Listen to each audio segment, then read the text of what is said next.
ዛሬ በመንፈስ ቅዱስ ኃይል የምንሞላበት ቀን ይሆናል። በቃ ይሄ የእግዚአብሔር እቅድ ሆነዋል። ጉያኑ አብዳን ጉተም ነው ታየ ዋቀዮ ከሮረ ከሳ ቀባከና ጉያ ደጋብ ደፍረቴ ባቱ ሲባይ ጉያ ዱለት ደፍረቴ ባቱ ሲባይ ጉያ ዳሃና ደፍረቴ ባቱ ሲባይ ጉያ ዲያሮ ደባቱ ሲባይ ጉያ ዲቀበቱ ደባቲ ደባቱ ሲባይ ጉያ ዲያሮ ደባቱ ሲባይ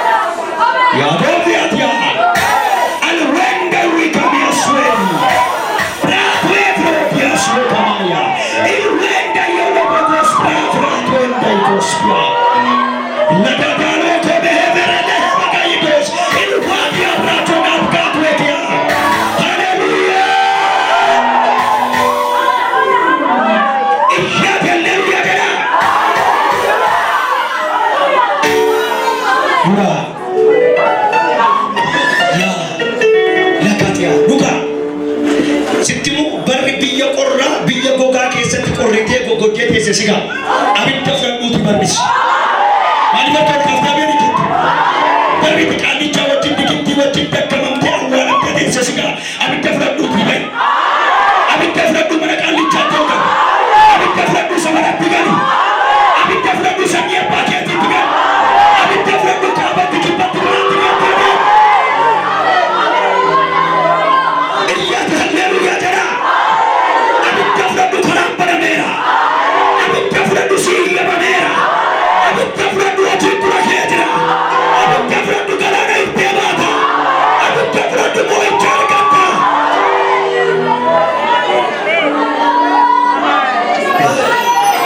Iya haleluya jada.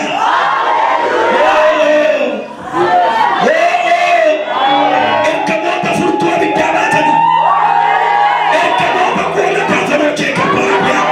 Kamu apa fana dabata ni?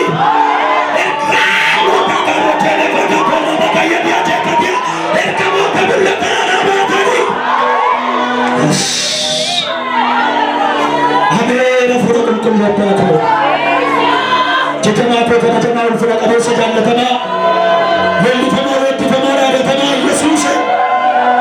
Haleluya.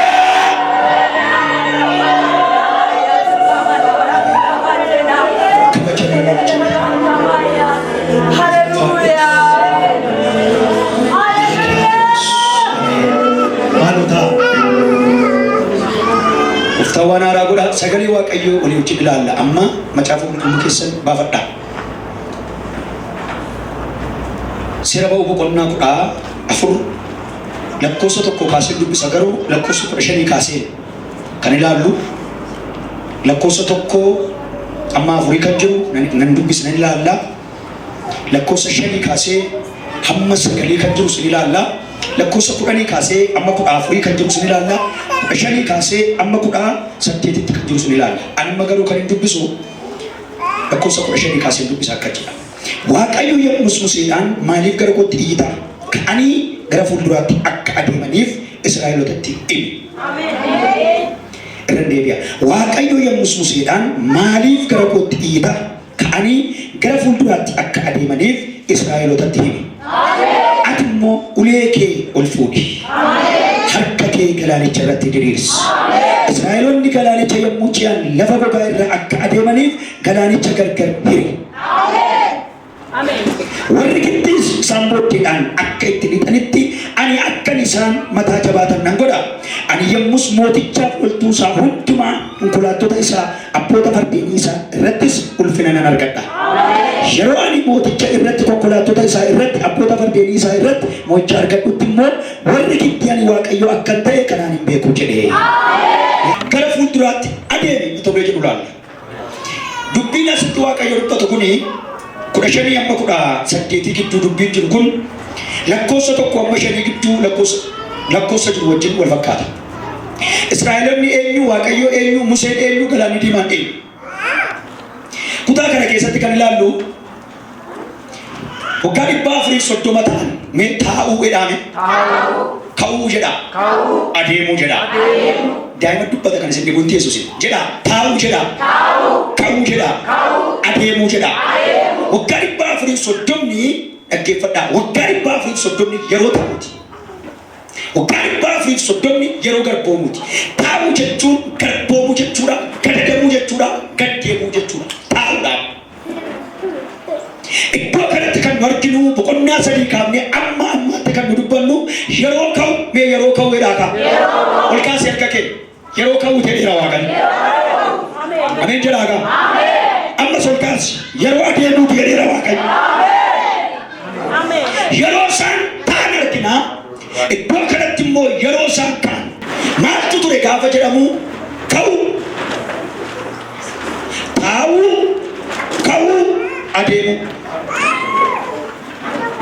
na dhaggeeffadhaa lafa isaan ta'aa turanii maaltu ture gaafa jennu ka'uutu ture akkamitti ka'an xobbaannaa qalatanii araara argatanii balbala dhaggeeffadhaa balbala isaanii michichila balbalaa irratti dhiigi dibamee ergamaan bu'aa baatu gaafa dhufee darbuu isaan ka'anii ergamaan bu'aa baatu Gibxii keessa gaafa darbuu isaan ka'anii ka'i du'i mana kee galu ka'i ati araara argatteetta ka'i balballi sii banameera ergamaan bu'aa baatu Gibxii keessa gaafa deemu isaan ka'anii ka'u mee ka'u jedhaa ka'u Kariba Waaqlaa na dhaggeeffadhaa yeroo Waaqayyo ka'i jedhetti rafuun cubu yeroo Waaqayyo ka'i jedhetti rafuun cubu yeroo Waaqayyo adeemi jedhetti taa'uun cubu abboommii cabsu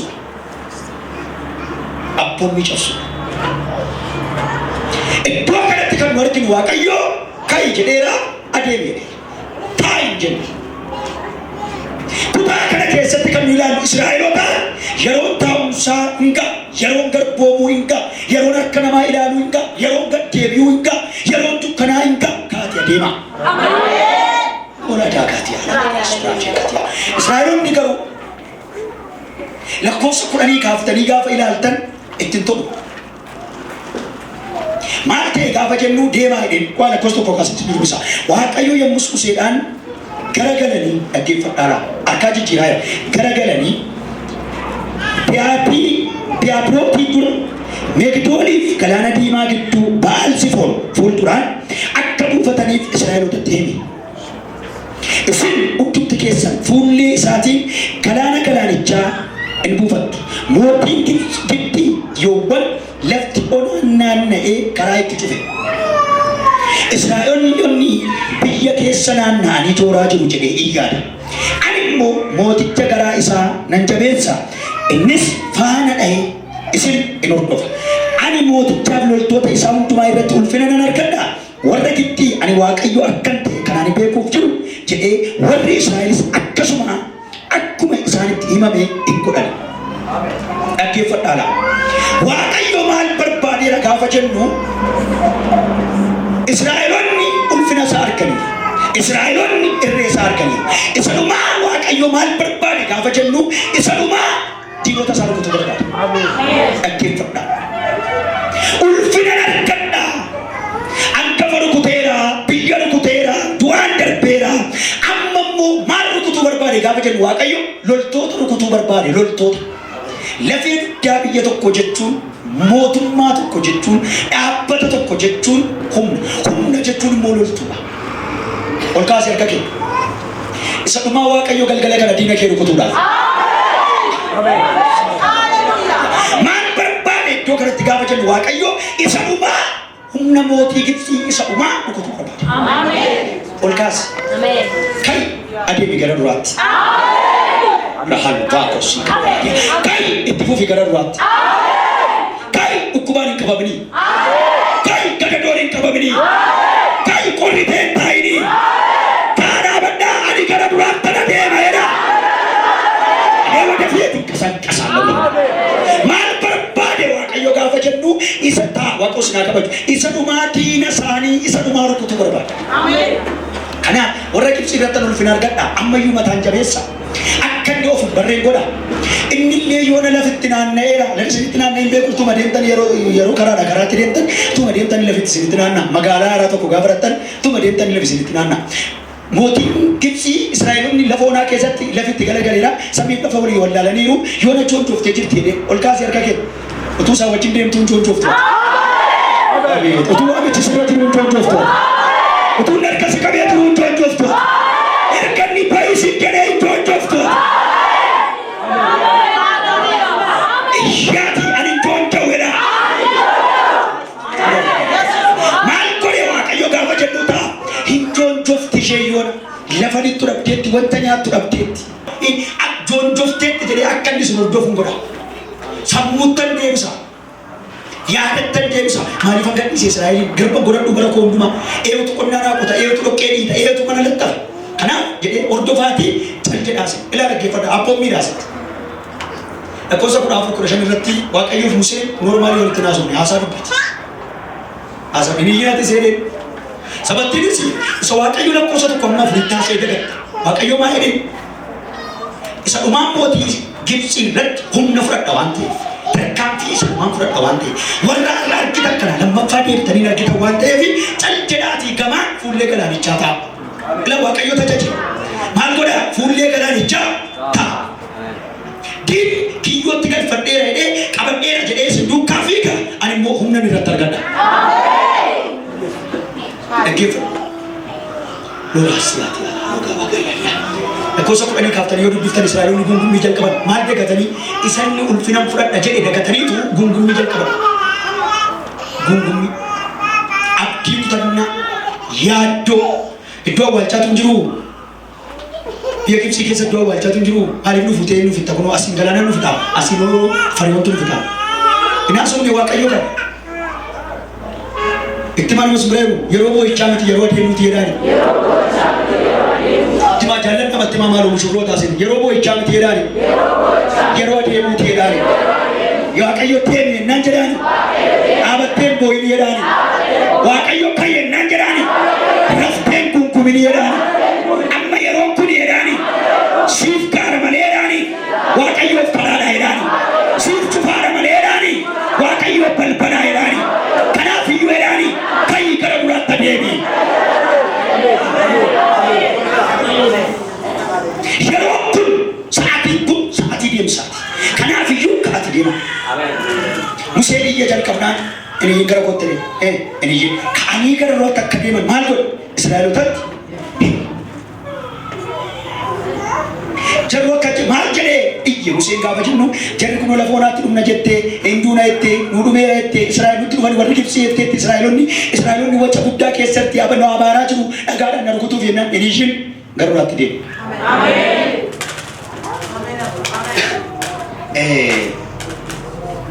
Irra deebi'ee gaafa dubbadhu yeroo Waaqayyo iyyi jedhetti iyyuu yeroo Waaqayyo callis jedhetti immoo callisu. Alaarmii Waaqayyoof alaarmiin keessan wal jala darbeera taanaan rakkina guddaa. Yeroon Waaqayyoof yeroon keessan wal jala darbeera taanaan rakkisaa. Iddoo kanatti kan nu arginu yoo Iyyaasuu boqonnaa jaalanne iyyaa jedhe Waaqayyo. Iddoo kanatti immoo maal godhaa? Adeema. Ilaan argeeffata.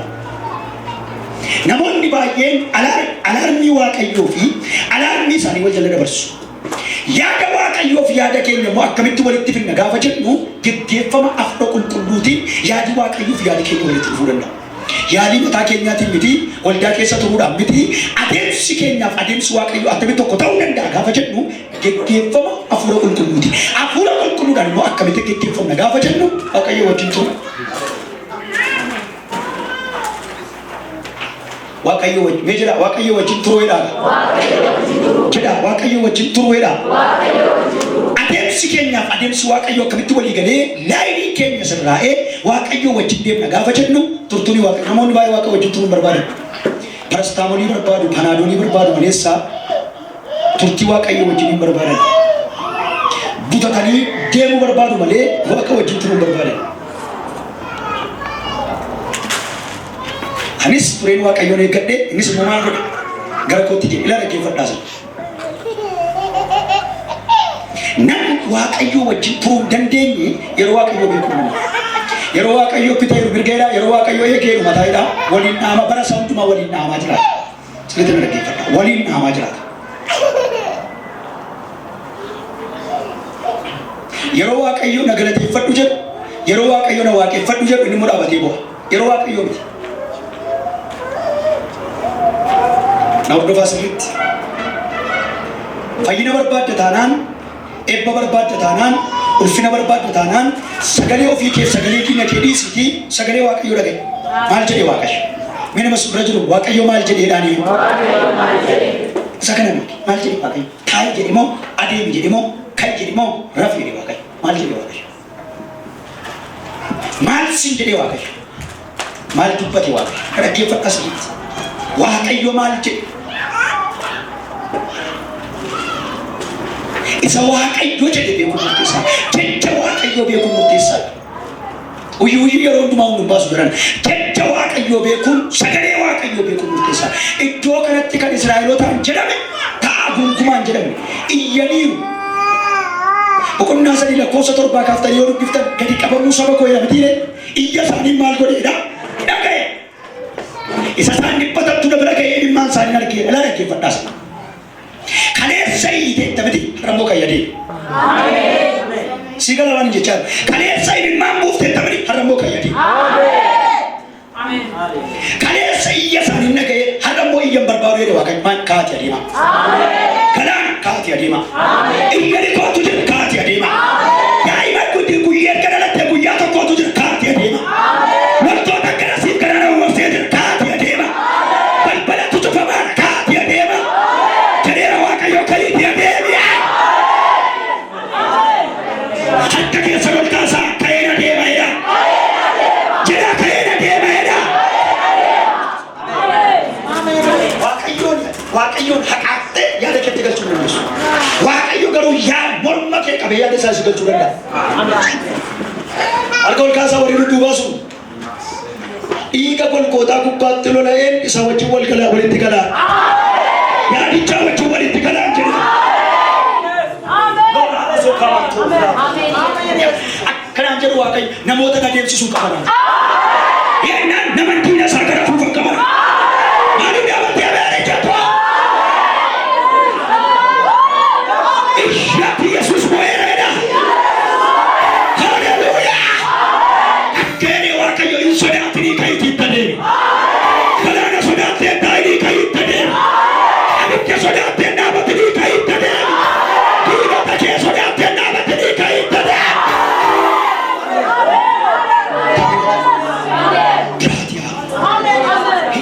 Sodaachisanii itti adeemu. Duwwaadha hin jiru siin jedhanii itti adeemu. Humna qabdu siin jedhanii boboleessi buusanii itti adeemu. Dukkana jedhanii abdiisi kutanii itti adeemu. Cufamaadha banamuu hin danda'u jedhanii itti adeemu. Dhibeera qilleensi hin jiru siin jedhanii itti adeemu. Jedha itti adeemu jedha. Adeemuu jechuun hojjechuu jechuudha. Adeemuu jechuun hojjechuu. Itti adeemuu jechuun galma ga'uu. Itti adeemuu jechuun harka keessa galfachuu. Waaqayyo nama taa'us nama rafus hin gargaaru. Macaafoon kun miti. Waaqayyo nama isa dhaga'ee sosocho'uu gargaara. Irra deebi'a. Waaqayyo nama rafus nama taa'us hin gargaaru. Waaqayyo nama isa dhaga'ee sosocho'uu gargaara. Nagadi keessaas nagadi alaas cufameera umtuun jiru karaa nagadaan si eebbisa waaqayyo innaan gaarmentii dhaqee ati kiltaraa fidiitii dinnicha karaa irratti jalqabu dhiiris dubartiinis allaqe. Harka walitti buusaa gooftaa eebbisa.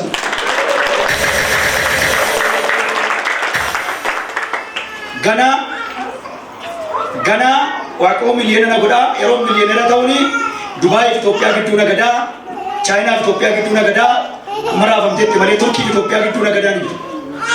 Timaan mas bira jiru humna qabduun kai siin jedha waaqayyo jedhaan. Barbaadanii waan akkasiise. Harka qabaattima humna qabduun kai siin jedha Waaqayyo jedhaan. Waaqayyo kai jennaan jedhaan. Deebitee rafini jedhaan. Kaajjayin biraasa kakuun itti deemama. Faarfannaan itti deemama, mul'ati itti deemama. Kaajjayin kakuun qaba jedhee amma sa'aatii afurii rafa. Hin jiru. Kakuun qaba jedhee eegalee amma sa'aatii afurii amma sa'aatii shanii irra rafa. Yenne mbeeynat nagar. Sitti banaan jedhee Waaqayyo jedhaa halkan irriba keessaa garagalu. Ganama amma sa'aatii jaha rafa. Hin jiru waan akkasii. Oola daa'is maarbooti. Dhaggeeffadhu sitti hima. Akkasin jedhee Hafuurri Qulqulluun kayitii itti adeemsisee jira. Maalitti deemu beektaati? Galaana Diimaa. Galaana Diimaa. Wanti isaan itti deemaa jiran ispaaltii hojjetame seenetti. Erga isaan itti deemanii Galaanni Diimaan kan gargaree qabu. Yeroo isaan rafan rafee mataa. Yeroo isaan gunguman diriiree mataa. Na dhaggeeffadhu. Yeroo isaan wacan diriiree mataa oli ta'ee galaana ta'e. Gaafa isaan adeemsa jalqaban garuu Waaqayyo milikkita fideemsee jira. Adeemsa gaafa jalqabu Waaqayyo milikkita kan sii jedhu. Raftee milikkitiin jiru. Raftee eebbifamuu hin jiru. Raftee nan dursaa hangafa ta'anii. Sirriitti na dhaggeeffadhu. Karaan Waaqayyo ittiin si milkeessu, karaan Waaqayyo ittiin galmaansu gahu karaa sanuu. Karaan Waaqayyo uumaa inni gaafa jennu Waaqayyo maal jedhee Waaqayyo. Ilaa dhaggeeffadhaas maal jedhe Waaqayyo. Lafa onaa keessa jirra gaalonni nurkaa dhumuu fi fardeen nurkaa dhumuu fi loltoonni galaa fixaniiru abjuu taaneerra lafa onaa keessatti salphanneerra ilma haa garuu Waaqayyo maal jedhe nama Waaqayyo karaa isaa Waaqayyo dhageef nama argamu jennaan namichi tokko jetti Iliyaas bishaan harkaa buusaa turte waa'ee koo waan gaarii naasoftu isa bira dhabna jedhee nageessi jedhee yoo shaatti. Itti deemu jedha itti deemu jedhaa itti deemu sirriitti na hordofaa itti deemu maal wayyeenyaan itti deemna jedhe maal walitti qabna sanyaa yoo shaafaan isa Waaqayyoo dhaga'u jedhee garuu waan tokko nan godha giraara bunaa fidaa jedhe gaafa inni gitaara isaa jalqabu sagaleen dhufe maal jennaan utuun jiru dumeessis garuu boolla qotaa itti deemaniitu harka ol kaaftaa waan sitti itti deemu burqaa jira.